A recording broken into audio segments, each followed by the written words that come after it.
Chefe da Assembleia Nacional da Venezuela, Jorge Rodrigues, afirmou hoje que o país vai solicitar e vai soltar prisioneiros políticos. O irmão da vice-presidente disse que o número importante de pessoas venezuelanas e estrangeiras seria liberado das prisões. Sem mencionar os Estados Unidos, que prenderam Nicolás Maduro no sábado, ele disse que o governo venezuelano decidiu sobre a libertação com as instituições do Estado para mostrar que não faz distinção política e religiosa ou de cunho social. Os primeiros presos políticos a serem libertados podem ser aqueles detidos em El Helicoide, uma prisão conhecida pela tortura de detentos.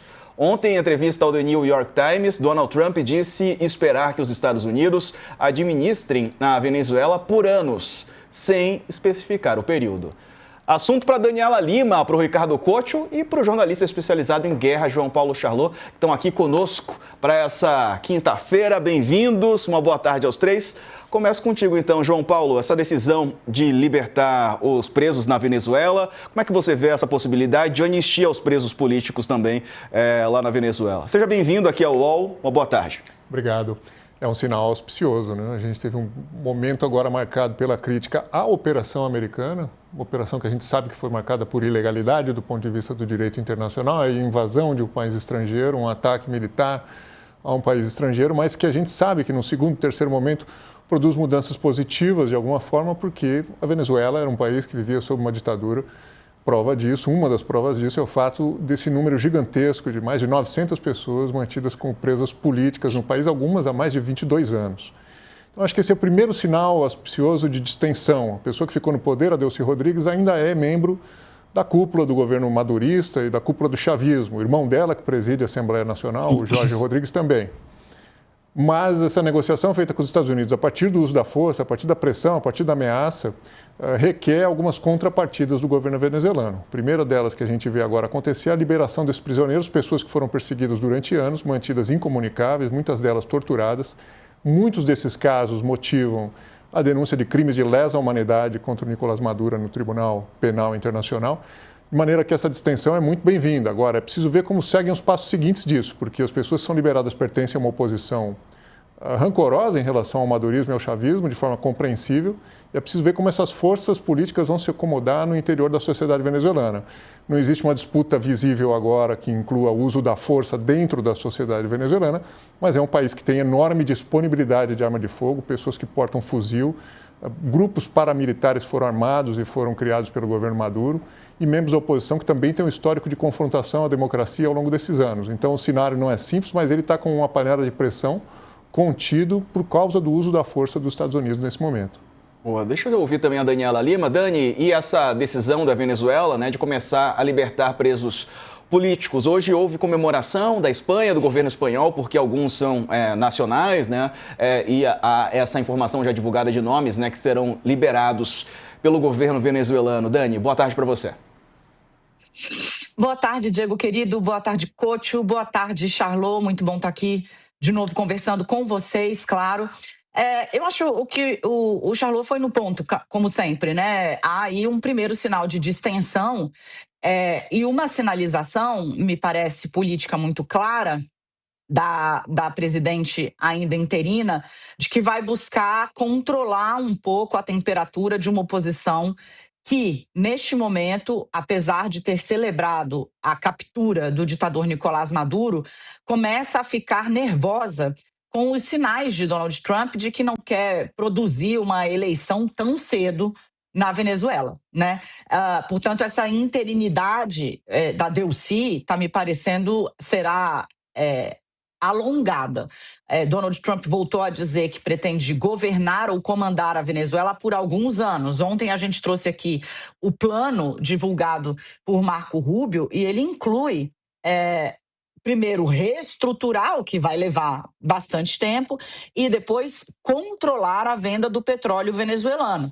Ou seja, isso não é coisa que se faz do dia para a noite. Delcy está tentando também, portanto, Diego, já concluindo aqui a minha análise, produzir um arrefecimento da temperatura interna para que essa oposição se acalme um pouco diante dos sinais de que Donald Trump pode esticar o chamado para novas eleições. É surreal, né, o cenário que estamos falando, de um país controlar qual vai ser o ritmo eleitoral da convocação de eleições de um outro, né? Tecnicamente, a Constituição venezuelana prevê algumas situações em que você deve chamar novas eleições. Mas, por óbvio, ninguém nunca imaginou, não tem lá um capítulo para caso o presidente de turno seja sequestrado, o que fazer, né? Então, a Delcy poderia ficar por 90 dias, no caso de um afastamento por saúde, até 90 dias do titular, ou no máximo 120 renováveis, na verdade 120 meses, perdão, 120 dias, dariam cerca de 6 meses. Não me parece que Donald Trump está trabalhando com algo em menos de um ano. Vem, portanto, disso também a necessidade dela de tentar acalmar uma oposição que já está vendo o futuro mesmo do país se esvair para as mãos de outro, que não entre eles também, e sim o presidente dos Estados Unidos. Verdade, coach. Nessas circunstâncias, né? E a gente vê o Trump falando também sobre anos aí para finalmente serem convocadas novas eleições, né? Quer dizer, até quando o país ficará sob o comando dos Estados Unidos é uma pergunta ainda em aberto. Boa tarde. Boa tarde, Diego. Boa tarde, Daniela. Boa tarde, Charlot. Queria fazer uma pergunta para o Charlot, que é especialista no assunto. Você tocou na questão dos paramilitares, né? Que o pessoal de moto, de dupla, que inferniza a vida do povo. E está acontecendo isso agora, nesse momento, lá em Caracas.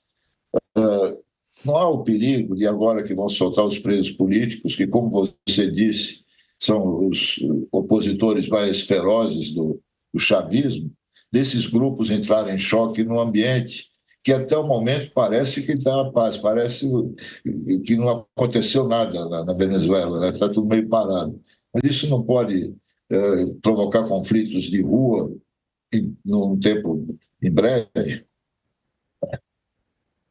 Eu acho que sim, coach. Eu venho chamando a atenção para isso, porque uma coisa é a grande política, a política nacional, são os acertos que são feitos entre presidentes da República, entre ministros, entre figuras importantes, as quais a gente ouve, acompanha e repercute. Outra coisa é como transcorre a vida no interior de um país, né? Com as pessoas que têm suas desavenças entre a pessoa presa e o carcereiro dela, entre a pessoa que extorquiu, entre a pessoa que matou, entre a pessoa que participa de um grupo político oposto. A gente sabe muito bem, pela história do Brasil recente, inclusive, até que ponto pode chegar essa animosidade política entre pessoas que se veem como adversárias no interior de uma sociedade. Se você acrescenta a isso uma enorme disponibilidade de arma de fogo, que é a situação hoje na Venezuela, e uma multiplicidade de grupos de forças de segurança, a Venezuela tem uma quantidade imensa de polícias. Aqui a gente tem polícia civil, polícia militar, polícia portuária, polícia alfandegária. Lá é um número ainda muito maior. Então é um barril de pólvora, realmente, que a gente não tem como calcular o que pode acontecer. No dia de hoje é distensão, mas no dia de depois de amanhã, eu acho que a gente tem que olhar para a história da Colômbia, que teve 50 anos de guerra civil, para tentar adivinhar um pouco qual pode ser o pior cenário de uma Venezuela fragmentada em diferentes grupos que talvez não tenham a mesma opinião sobre o valor dos acordos políticos que estão sendo costurados pelos presidentes.